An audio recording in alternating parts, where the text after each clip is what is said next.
Bonjour Aminette, je suis Ima Igor, j'ai 22 ans, je suis étudiant à l'École supérieure d'informatique de Bobo-Dioulasso à l'Université Nazi Boni. Je suis là pour vous présenter mon projet. J'ai dû commander certains matériels à l'extérieur de certains pays aussi. Après cela, après avoir fabriqué, il fallait programmer ces différents matériels pour qu'ils puissent se communiquer et faire un décollage parfait.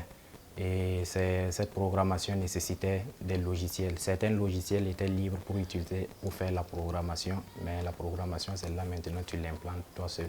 Après cela, j'ai programmé une intelligence artificielle actuellement capable de faire une reconnaissance faciale, détection d'objets sur image et détection d'une tranche d'âge d'une personne.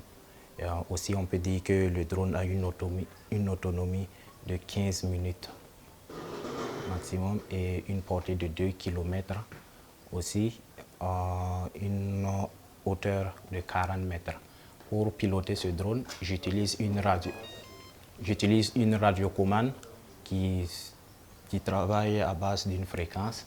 C'est pour cela que la portée est limitée à 2 km. Et aussi, je suis en train de développer un prototype à l'instant pour pouvoir télécommander ce drone à base de mon ordinateur.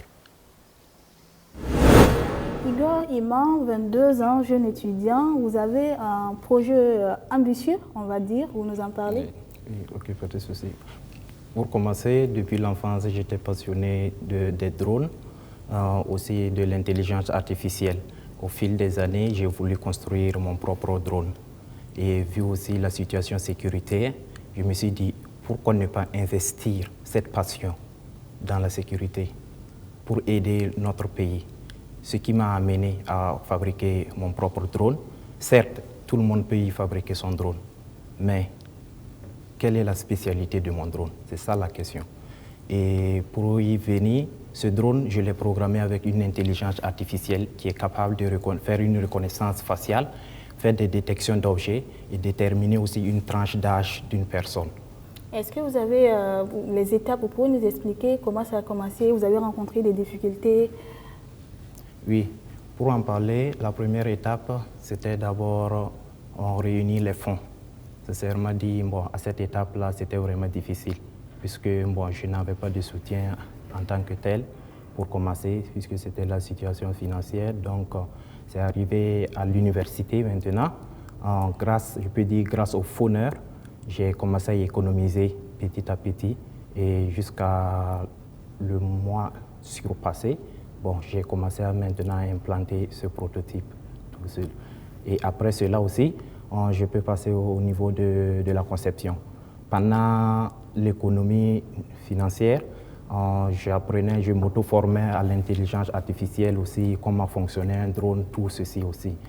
Cette étape aussi m'a vraiment coûté aussi un budget aussi pour l'auto-formation, les forfaits, mégas, tout ceci. Et la troisième étape, je peux dire que là-bas, c'est par rapport à la conception. J'ai rencontré beaucoup de difficultés puisque les branchements électroniques, souvent tu fais des branchements, puis ça grille des moteurs, tout ceci. Donc tu es obligé encore de recommencer à zéro. Et après cette étape, vraiment c'est au niveau de l'intelligence artificielle. Pouvoir faire toute cette intelligence artificielle et insérer ça dans une mini-carte pour équiper ça au drone, c'est vraiment difficile. Tellement l'intelligence artificielle, les reconnaissances faciales bouffent beaucoup de ressources. Il y a eu des crashs? Oui, effectivement aussi, lors des tests, puisque je ne suis pas un pilote aussi en tant que tel. Donc, pendant l'apprentissage des pilotes, tout ceci, donc il y a eu beaucoup de crashs. Je me souviens même un jour, j'ai voulu tenter une hauteur peut-être de 60 mètres et pouf, le drone est parti. Donc, j'étais obligé de faire d'utiliser le GPS pour essayer de localiser le drone. Donc, il était parti près de 2 km à ma portée. D'accord. Il faut préciser que c'est un prototype. Oui, effectivement.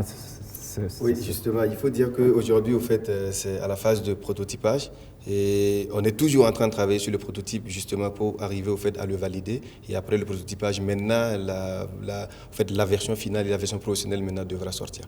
D'accord. Donc, c'est les prochaines étapes. Justement, les prochaines étapes, c'est justement arriver à valider déjà le prototype qui est en cours de validation justement. Et juste après ça, il faut passer maintenant à la mise en place du drone professionnel.